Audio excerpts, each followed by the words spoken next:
Everyone. Gland है हमारा thyroid thyroid. सबसे पहले तो हम इसकी लोकेशन को देख लेते हैं। यहाँ पर प्रेजेंट होगा बोथ साइड ऑफ ट्रैकिया। ये क्या है? ट्रैकिया है, इसकी दोनों साइड्स पर क्या है प्रेजेंट? थायराइड ग्लैंड है। ठीक है, ये क्या है? वेंट्रल साइड है, जो हमारा फ्रंट साइड है ना फेस, तो उसकी साइड पे क्या है? थायराइड ग्लैंड है। बोथ साइड्स ऑफ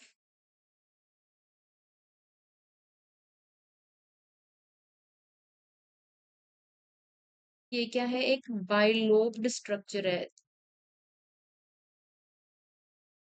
दिख रहा है आपको? एक लोब इसकी ये रही, दूसरी लोब इसकी ये रही। ठीक है, ये क्या है? बाइलोब्ड स्ट्रक्चर है और इसमें क्या है? एक कनेक्टिव टिश्यू है। अब ये जो सेंटर से कनेक्ट हो रहा है ना, तो क्या बोलते हैं हम? इस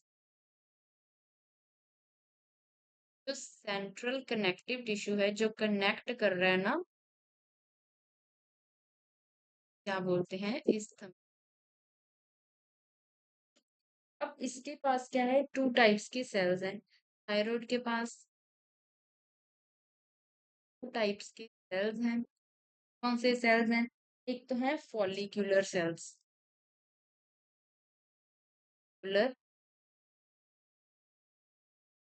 दूसरे कौन से हैं?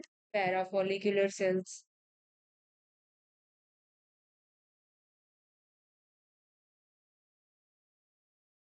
अगर हम इसका माइक्रोस्कोपिक स्ट्रक्चर देखते हैं ना, क्या होता है? जैसे यहाँ पर ये फॉलिक्यूलर सेल्स प्रेजेंट है ना, ये रहा फॉलिक्यूलर सेल। ये फॉलिक्यूलर सेल्स अगर प्रेजेंट है तो कहीं कहीं पर क्या होगा? ये ये क्या हो गए? पैराफॉलिक्यूलर सेल्स प्रेजेंट। ठीक है, ऐसे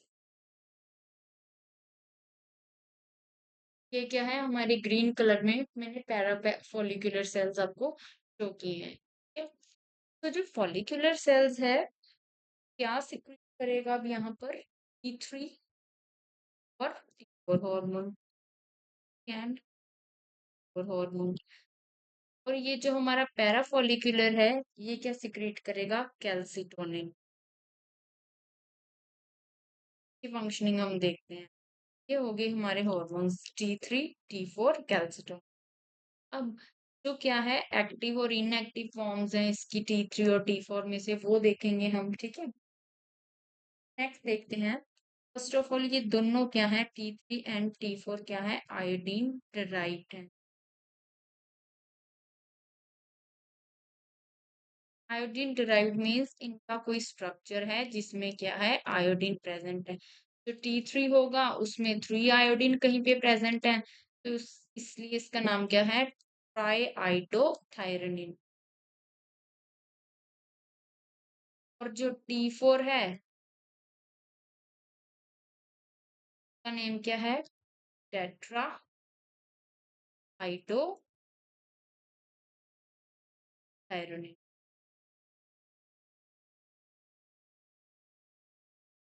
अब इसमें से जो हमारा T4 है ना, वो क्या है? Stored form. अगर इसने स्टोर करके रखना है इस हार्मोन को, स्टोर करके किस फॉर्म में रखेगा? वो T4 फॉर्म में रखेगा।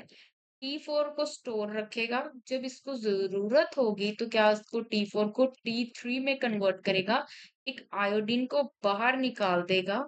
जब एक आयोडीन को बाहर निकालेगा तो 3 आयोडीन रह जाएंगी, तो ये जो 3 आयोडीन वाला स्ट्रक्चर है, ये क्या है? एक्टिव फॉर्म है।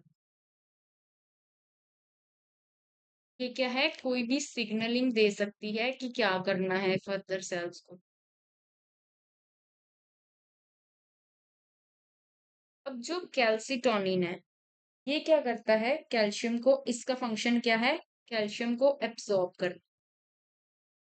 कैल्शियम को अगर इसने एब्सॉर्ब करना है तो बॉडी में सबसे अच्छा सोर्स कौन सा है कैल्शियम एब्सॉर्ब करने का? बोन। ना, बोन्स में कौन से सेल्स एक्ट करेंगे? Osteoclast sales.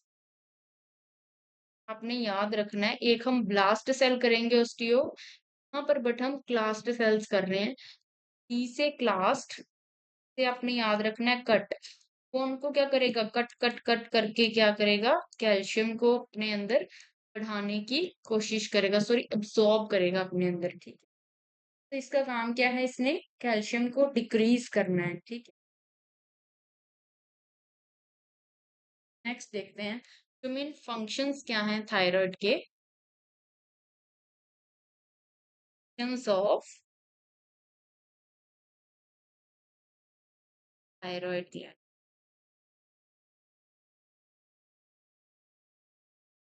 एक तो ये क्या करेगा, फर्स्ट ऑफ ऑल रेगुलेट करेगा पीएमआर को, पीएमआर रेगुलेशन।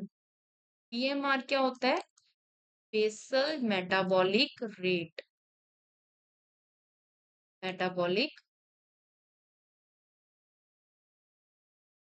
क्या समझे इससे आप, बेसल मेटाबॉलिक, इससे क्या होगा कि बॉडी में वाटर और इलेक्ट्रोलाइट्स की कंसंट्रेशन को क्या रखना, बैलेंस रखना।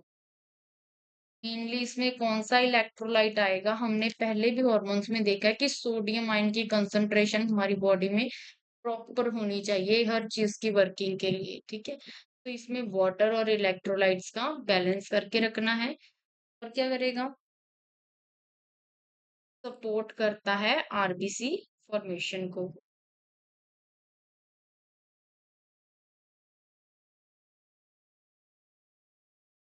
नेक्स्ट क्या है, control of metabolism of proteins and fat, control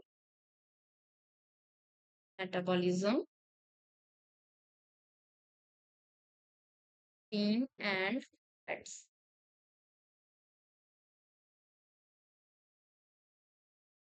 fine, ये तो इसके हो गए फंक्शन, क्या।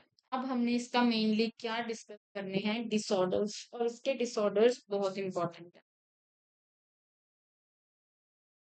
तो फर्स्ट ऑर्डर है, डिसऑर्डर है, क्या होगा, या तो हार्मोन की क्या होगी, हाइपोसिक्रीशन होगी, या फिर क्या होगी, हाइपर। तो हाइपोसिक्रीशन का मीनिंग अब तक आपको पता चल जाना चाहिए, क्योंकि हमने पहले भी वीडियोस में डिस्कस किया है कि जब क्या है, हार्मोन क्या है, कम रिलीज हो रहा है, और हाइपर क्या है, अगर हार्मोन क्या है, ज्यादा रिलीज हो रहा है। अगर तो हार्मोन कम रिलीज हो रहा है तो उसमें क्या हो रहा है, क्रिटिनिज्म हो रहा है। अब क्रिटिनिज्म कंडीशन कब होती है, क्रिटिनिज्म कब होगी, चाइल्डहुड में होती है ये। इसमें क्या होगा, मेंटल रिटार्डनेस होगी और डिस्प्रोपोर्शनेट बॉडी होगी, ठीक है। Effect of the condition depend on the age और physiological activity of the individual, but it is usually more severe in, ज्यादा स्वेयर किस में है, चिल्ड्रन में ही ज्यादा स्वेयर है। एडल्ट्स में क्या होता है, एडल्ट्स में ना मिक्सोडीमा होती है, तो वो थोड़ी डिफरेंट है इससे, वो हम डिस्कस अभी करते हैं, डीमा होगी, ठीक है। तो चिल्ड्रन में जो होती है वो क्रिटिनिज्म होती है, C for children, C for cretinism, ठीक है। Cretinism might be cause due to genetic, ये जेनेटिक डिफेक्ट की वजह से भी हो सकती है, क्योंकि क्या है, ड्यूरिंग मैटरनल टाइम क्या है, मेटर्निटी, मेटर्निटी के टाइम क्या है, जो वुमेन है वो आयोडीन प्रॉपर नहीं ले रही, तो उसकी वजह से भी हो सकती है। एडल्ट में जो होती है उसमें क्या होगा, इसमें यूजुअली क्या होगी, फॉलिंग ऑफ हेयर होगा, कोलन स्किन होगी, ठीक है। इसमें क्या है, हेयर फॉल हो जाएगा ज्यादा, या फिर स्वोलन स्किन होगी, ये सब हो सकता है, ये मिक्सोडिंग। अब अगर इसकी सिक्रीशन क्या हो जाए, बहुत ज्यादा हो जाए, हाइपर सिक्रीशन हो जाए, तो उसको क्या बोलते हैं हम, ग्रेव्स डिसीज बोलते हैं। इसमें क्या है, तो आई बॉल है ना, आई बॉल्स बहुत बड़ी बड़ी हो जाती हैं, ऐसे बाहर की तरफ आई बॉल्स आने लग जाती हैं, ठीक है। आपको बहुत अजीब सा लगेगा जिसकी आई बॉल्स बाहर को आने लग जाएंगी, ठीक है। कॉमन सिम्टम्स क्या होंगे, और क्या होगा, नर्वसनेस होगी, मेटाबॉलिज्म बहुत, क्योंकि थायराइड की सिक्रीशन अगर ज्यादा है तो जो हमने बीएमआर पढ़ा था वो क्या हो जाएगा, इंक्रीज हो जाएगा, क्योंकि इसकी सिक्रीशन की और बहुत ज्यादा होगी, स्वेटिंग होगी, वेट लॉस हो जाएगा, ये सब चीजें होंगी, ठीक। ये थे इसके डिसऑर्डर्स। ये कंप्लीट है हमारा थायराइड ग्लैंड। अगर आपको कोई क्वेश्चन या क्वेरी है तो आप कमेंट सेक्शन में मेंशन कर सकते हैं। Thank you.